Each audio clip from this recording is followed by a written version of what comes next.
에베소서 5장 8절로 9절 말씀을 다 함께 봉독을 하시겠습니다. 너희가 전에는 어둠이더니 이제는 주 안에서 빛이라. 빛의 자녀들처럼 행하라. 빛의 열매는 모든 착함과 의로움과 진실함에 있느니라. 아멘. 저는 우리 함께 봉독하신 에베소 5장 8절로 9절 말씀을 본문 삼고 신앙인의 열매, 이런 제목으로 잠시간 은혜의 말씀을 나누고자 합니다. 따라서 같이 했으면 좋겠습니다. 신앙인의 열매, 신앙인의 열매. 그리스도인들이 어떻게 신앙의 아름다운 열매를 맺을 것인가에 대해서 이 시간 말씀을 하고자 하는 것입니다. 성경에 보니까 우리는 보통 사람이 아닙니다. 하나님의 빛의 자녀라고 말씀하고 있습니다. 태양같이 밝고 환한 빛을 비춰서 이 칠흑같이 어둡고 캄캄한 이 땅에서 그리스도의 참된 빛을 나타낼 것을 우리에게 말씀해 주고 있습니다. 이 세상은 점점점 어두워집니다. 여러 가지 제약이 관영해지고 폐역하고 음란하고 방탕하고 보이는 것이 죄요, 보이는 것이 악이요, 참으로 개탄스러운 일들이 너무나 많이 일어나고 있는 것입니다. 이때 주님께서는 하나님 믿는 백성들을 우리에게 보내주셔서 하나님의 놀란 밝고 환한 삶을 살도록 우리를 이끌어 주시는 것입니다. 할렐루야. 바로 우리 예수 믿는 사람들은 누가 와 계시다고요? 성령이 와 계십니다. 온 천지 만물을 하나님 아버지와 예수님과 더불어서 온 땅을 창조하신 창조주 성령께서 놀랍게도 이 마지막 때 우리 마음속 깊은 곳, 영 깊은 곳에 지성소 삼고 성령께서 우리 가운데 좌정하고 계신 것입니다. 성령께서는 우주 하늘 보좌에 계십니다. 우주의 충만히 운행하고 계십니다. 하나님의 교회에 와 계십니다. 그 성령께서 우리의 캄캄한 마음속 깊은 곳에 지성소 삼고 성령께서 임재하여 주시고 우리에게 영원한 생명을 주시고 능력을 주시고 지혜를 주시고 이 땅에서 승리할 수 있도록 우리에게 놀라운 역량을 공급해 주시는 것입니다. 그 성령께서는 우리에게 참된 빛을 바람으로 말미암아 우리 가정이 아름답고 밝고 하나고 우리 지역사회가 밝고 하나고 이 나라 민족이 밝고 하나게 만들기 위해서 우리를 있는 처소에서 세워주신 것입니다.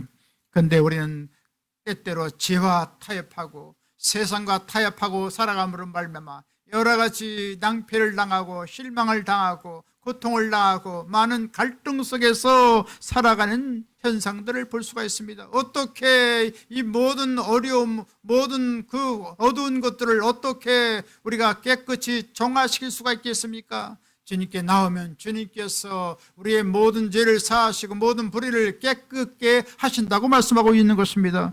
이사야서 1장 18절에 말씀합니다. 야훼께서 말씀하시되 오라 우리가 서로 변론하자. 너희 죄가 좋은 것 들지라도 눈과 쥐어질 것이요 지능같이 붉을지라도 양털같이 이게 되리라. 할렐루야. 참 죄로 헐룩된 우리의 삶이 예수님께 나오면 언제나 주님께서 우리를 환영하시고 우리의 죄를 맑게 씻어주시는 것입니다. 눈과 같이 흰눈같이 우리 마음을 하얗게 만들어 주십니다. 양털같이 뽀송뽀송 흰 마음으로 바꿔주시는 것입니다. 그래서 마음이 즐겁고 자유롭고 생명감이 넘치고 놀라운 능력을 받아서 우리는 아름다운 활기찬 삶을 살아가도록 만들어 주시는 것입니다. 그렇다면 우리가 마지막 종말을 살아가면서 어떠한 신앙의 열매를 맺어가야 될까요? 첫 번째로 모든 착한 행실을 가져야 한다고 성경은 말씀하고 있습니다. 빛의 열매는 모든 착함과 의로움과 진실함에 있느니라 라고 우리에게 역력히 말씀해 주고 있습니다. 따라서 우리는 하나님 보시기에 아름답고 사람 보기에 아름다운 삶을 살아가야 되는 것입니다. 영원한 천국을 목적한 사람은 천국에 들어갈 만한 그런 자격 있는 아름다운 행실을 가져야 된다는 말씀인 것입니다. 그래서 이런 놀라운 일을 이루기 위해서 성경은 이사야서 1장 16절로 17절에 말씀합니다. 너희는 스스로 씻으며 스스로 깨끗하게 하여 내 목전에서 너희 악한 행실을 버리며 행악을 그치고 선행을 배우며 정의를 구하며 학대받는 자를 도와주며 고아를 위하여 신원하며 과부를 위하여 변호하라. 이와 같이 아름다운 선한 행실을 통해서 가정을 잘 돌보고 지역사회를 돌보고 하나님 나라를 위해서 이같이 헌신하고 충성할 것을 우리에게 말씀하고 있는 것입니다. 가는 말이 고하야 오는 말도 곱다는 속담이 있습니다. 내가 남에게 말이나 행동을 좋게 해야 상대방도 나에게 잘한다는 뜻인 것입니다. 초대교회 그리스도인들은 가지고 있는 소유를 다 내놓고 각 사람의 필요를 따라 나눠주고 날마다 마음을 같이해서 성전에 모이기를 힘쓰고 집에서 떡을 떼며 기쁨과 순전한 마음으로 음식을 먹고 하나님을 찬미했다고 말씀하고 있습니다. 이처럼 형님 먼저 아우 먼저 사랑으로 어우러진 아름다운 교회가 되었을 때 세상 사람들은 하나님의 교회를 칭찬하고 기뻐하며 많은 사람들이 오손도손 하나님 성전으로 오게 되었다는 말씀인 것입니다. 그래서 3,000명이 되고 5,000명이 되고 예루살렘 목회는 삽시간에 10만 명이 되었습니다. 이처럼 사랑으로 어우러지고 아름다운 행실을 갖고 믿음의 그 아름다운 향기를 내뿜을 때 하나님의 교회가 생명력 있게 세상에 파급되어지고 세상이 하나님의 교회를 존경하고 함께 찾아오게 된다는 말씀인 것입니다. 사도행전 9장에 보면 도루가는 선행과 구제가 심히 많았다고 하였습니다. 근데 웬일인지 갑자기 그렇게 아름다운 행실을 가졌던 사람이 병들어 죽게 되었습니다. 그래서 다락방에 시체를 뉘우게 되었습니다. 그리고 얼른 베드로를 청해서 지체 말고 와달라고 간청을 했습니다. 그때 모든 주위의 사람들은 울면서 죽은 도로가가 그들과 함께 있을 때 지어 입혔던 속옷도 내보이고 겉옷도 내보이면서 이같이 아름다운 행실을 가진 이 사람이 이같이 죽음을 가져왔는데 어떻게 살릴 수가 없겠습니까? 베드로를 청해서 요청했던 것입니다. 그때 베드로는 우는 사람들을 다 밖으로 내보내고 무릎을 꿇고 기도하고 하나님 시체를 향하여서 말합니다. 다비다야 일어나라. 그때 갑자기 도로가가 눈을 뜨고 베드로를 보고 일어나 앉았다고 성경은 말씀하고 있습니다. 베드로는 손을 내밀어서 도로가를 일으키고 모든 성도들에게 그가 살아난 것을 모두에게 보여주었던 것입니다. 그때서야 드디어 믿음을 갖고 주의 많은 사람들이 주님 앞으로 나왔다고 말씀하고 있는 것입니다.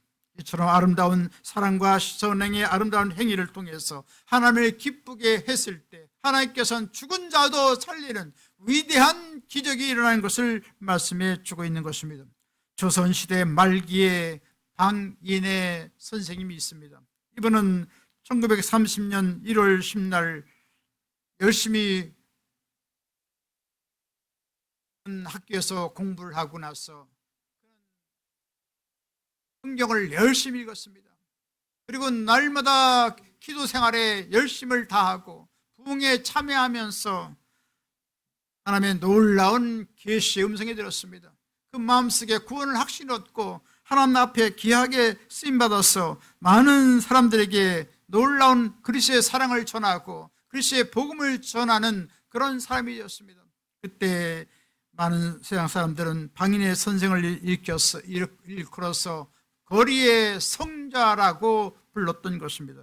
그는 교육가였고 사회운동가였던 것입니다. 그는 모든 착한 행실을 갖고 모든 사람들에게 하나님의 놀라운 사랑을 전해주었던 것입니다. 그는 단벌옷과 검소한 생활을 하면서 고아와 거린들을 격려하고 씻기고 먹이고 조건은 이웃사랑을 실천했던 것입니다. 철저한 신앙생활을 지도하고 복음 전도대를 만들어서 전주 시내에 가서 하나님의 놀라운 복음을 널리 증거했던 것입니다. 그래서 거리에서 만난 고아들에게 또 거린들에게 환자들을 돌보고서 그 어린이들을 얻고 숙소로 가서 그 납병 환자 손을 붙잡고 눈물을 흘리면서 기도하면서 모든 사람들에게 사표가 되었던 것입니다.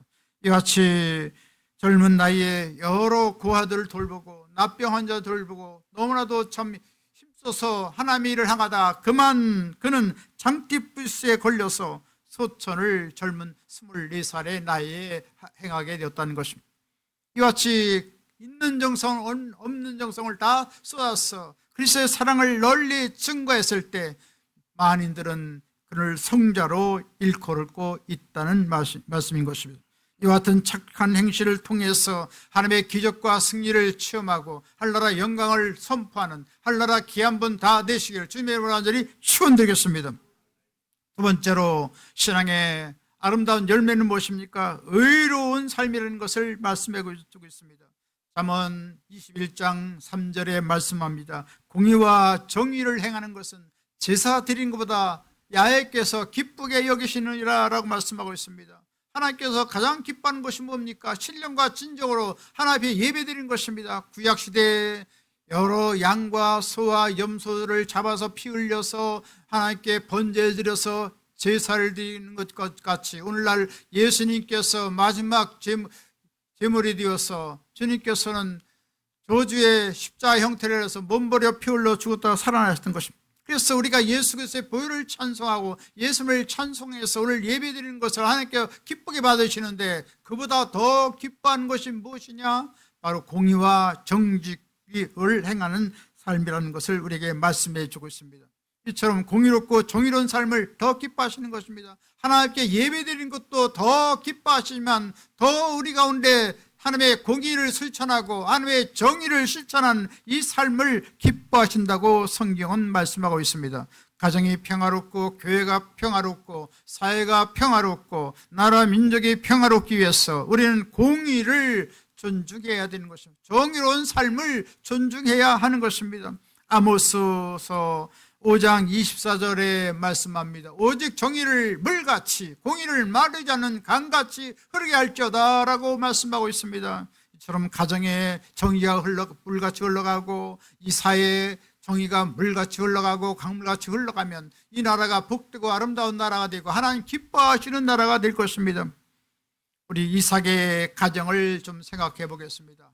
이삭은 참 우락부락하고 야성적인 에서가 있는데 이삭은 조용한 사람인지라 이같이 활동적이고 야성적인 에서를 무척 사랑했습니다. 하지만 활달하고 부지런한 어머니 리브가는 조용한 야곱을 더 사랑했던 것입니다. 그러다가 이삭은 장자의 축복을 하기 위해서 에서로 하여금 사냥을 해와서 별미를 먹고 마음껏 축복해 주겠다고 말씀을 전했습니다. 이때 야곱을 편애했던 어머니 리브가는 얼른 염소를 잡아서 맛있는 요리를 해서 야곱에게 예서의 옷을 입히고 그리고 매끈한 피부 가진 야곱을 털이 부숭부숭한 에서의 모양으로 바꿔서 완전히 가장을 해서 그렇게 이삭에게 가서 별미를 드리게 되었을 때 이삭은 마음껏 야곱을 에서로 알고 축복해 주었던 것입니다. 뒤늦게 사냥을 해서 에서가 고기를 잘 요리해서 이삭에게 가져와서 축복을 받으려 했을 때 이미 장자의 축복은 받는 것은 받을 수 없는 그런 상황에 접하고 말았던 것입니다. 그래 에서는 야곱을 죽이려고 설기등등한 모습을 날마다 보이기 시작했습니다. 그래서 갑자기 이런 가정의 풍파가 다가왔을 때 이것을 잠재우기 위해서 야곱을 멀리 지금의 이란 이라크의 지역에 있는 바단 아람의 예삼촌 집에 피신을 시켜서 잠시간 가정의 풍파를 잠재우게 되었던 것입니다. 이런 일이 왜 일어났습니까? 아버지 이삭은 에서를 편애하고 리브가는 야곱을 편애하여 불평등한 행동을 취했기 때문에 가정에 불행이 다가오고 풍파가 그치지 않았던 것입니다. 누구는 잘 대해주고 누구는 잘 배해주지 않는다면 차별하는 것입니다. 주님께서는 말씀하십니다. 누구에게든지 주님께 대하듯이라고 하라고 말씀했습니다. 이같이 주님을 섬기듯이 주의 사람을 공평하게 대우하고 배려해주면 주님께서 우리를 칭찬하시고 우리의 삶에 복을 주시는 것입니다. 만일 우리가 불평등하게 차별 대우한다면 하나님께서 결코 우리를 기뻐하지 않는 것입니다. 따라서 우리 그리스도인들은 가정에서나 교회 생활에서나 사회생활 할 때 공의롭게 공평하게 처신을 해야 되는 것입니다. 우리 교회라는 것은 어떤 사교 모임이 아닙니다.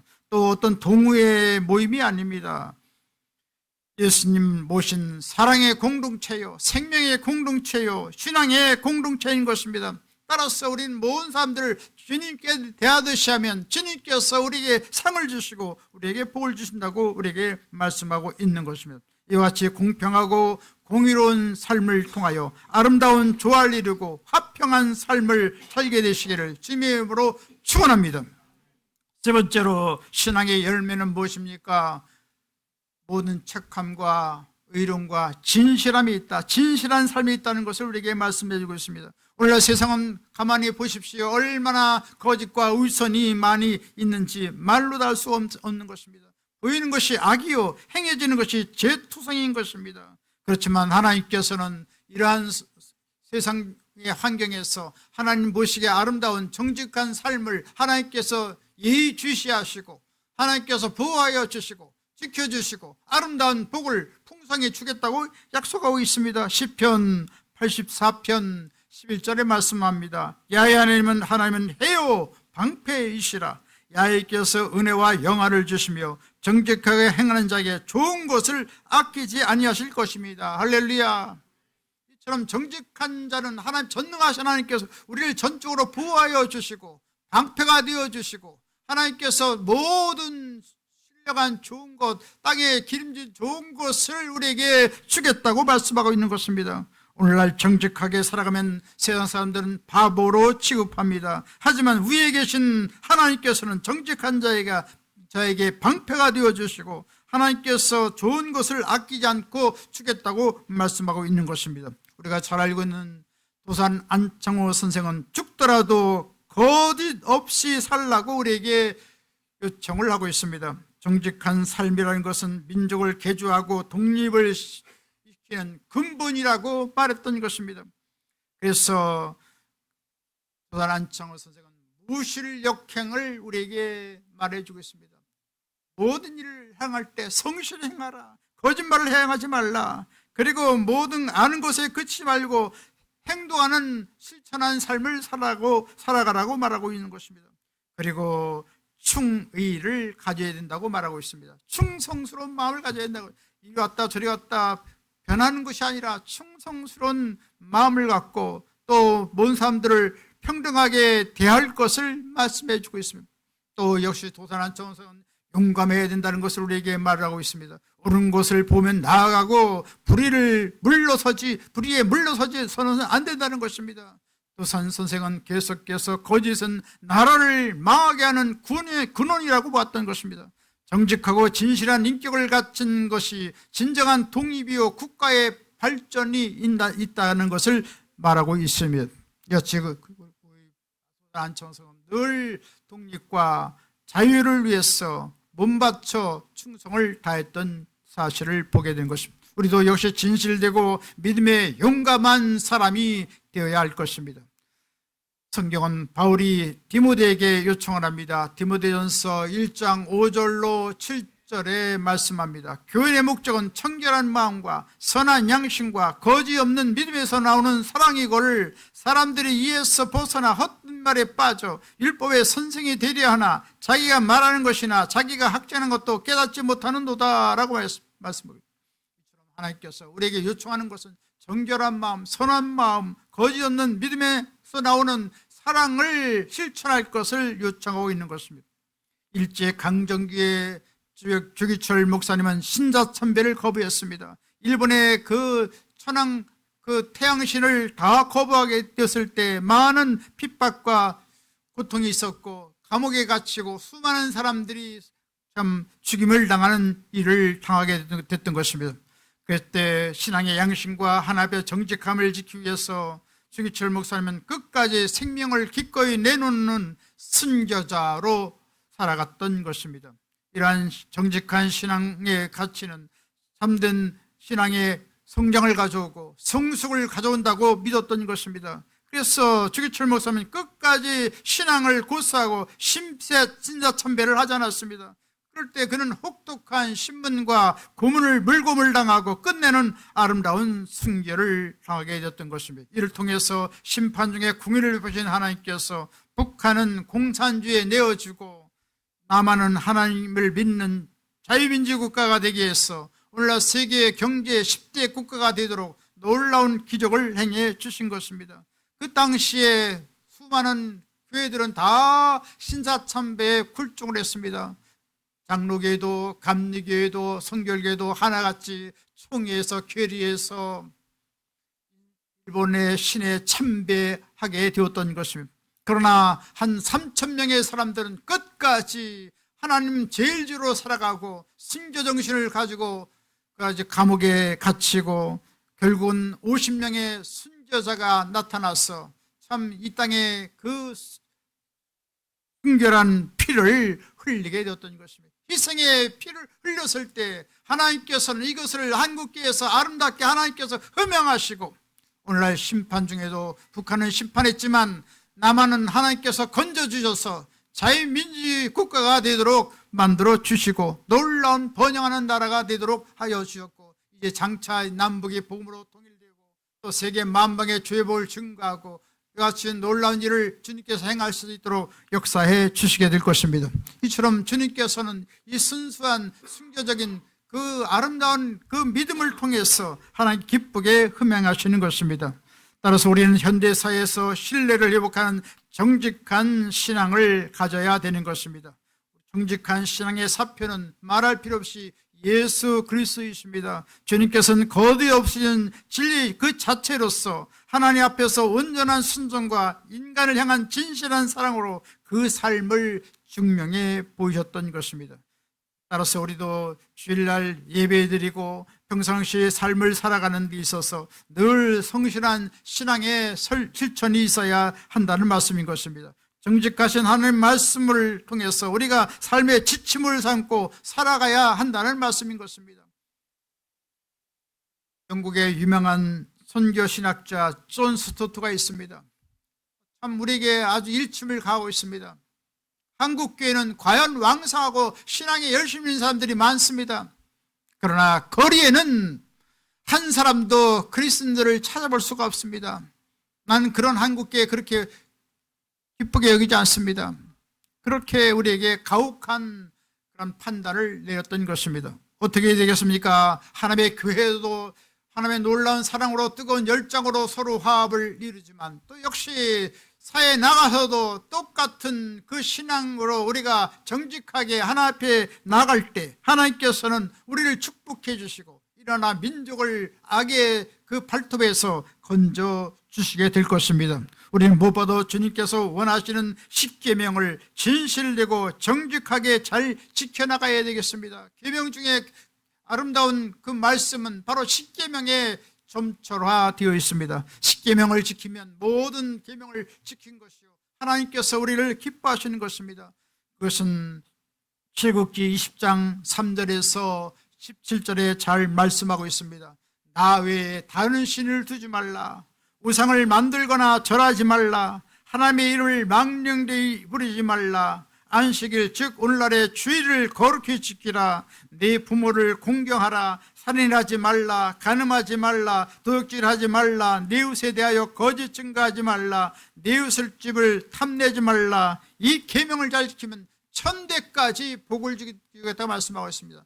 이 계명을 지키지 않으면 3세대까지 벌을 내리겠다고 말씀하고 있는 것입니다. 따라서 우리는 하나님 말씀 제일주로 살아가서 하나님을 경외하고 하나님 말씀의 계명을 따라서 우리가 살아감으로 말미암아 이 땅이 밝고 환하고 아름다운 사회가 되어 정직하고 진실한 나라가 되도록 해야 할 것인 것입니다. 우리는 예수 그리스도의 삶을 본받아 양심에 꺼리낌 없이 정직한 삶을 살아감으로써 가정과 교회를 세상의 요란함에서 건져내게 되시기를 주님의 이름으로 간절히 축원드리겠습니다. 이제 말씀을 마치겠습니다. 하나님께서는 우리에게 빛된 삶을 살아갈 것을 말씀하고 있습니다. 이 어둡고 캄캄한 세상에서 찬란한 빛을 발해서 이 어둠을 다 걷어낼 것을 우리에게 요청하고 있습니다. 그런 빛된 삶이라는 것이 무엇입니까? 선한 행실을 날마다 갖고 공의로운 삶을 살아가며 정직하고 진실한 삶을 살아감으로 말미암아 이 세상을 밝고 환하게 만들고 이 민족을 새롭게 변화시키는 하늘나라 귀한 분 다 되시기를 주님으로 축원합니다. 지금 우리 주 예수 그리스도의 무한하신 구원의 은혜와 하나님 아버지 영원 무궁 극진하신 사랑하심과 보혜사 성령님의 감동, 감화, 내주, 교통, 평안, 부흥, 기적, 승리, 지혜, 풍성한 축복을 내려주신 역사가 모든 착한 행실로 주 앞에 나가고 늘 공의롭고 늘 진실한 삶을 살아가서 하나님의 영광을 돌리고자 하는 한나라 귀한 사람들 머리에와 개인 가정생활 범사 모든 앞나루에 지금부터 영원토록 함께 계실지어다. 아멘.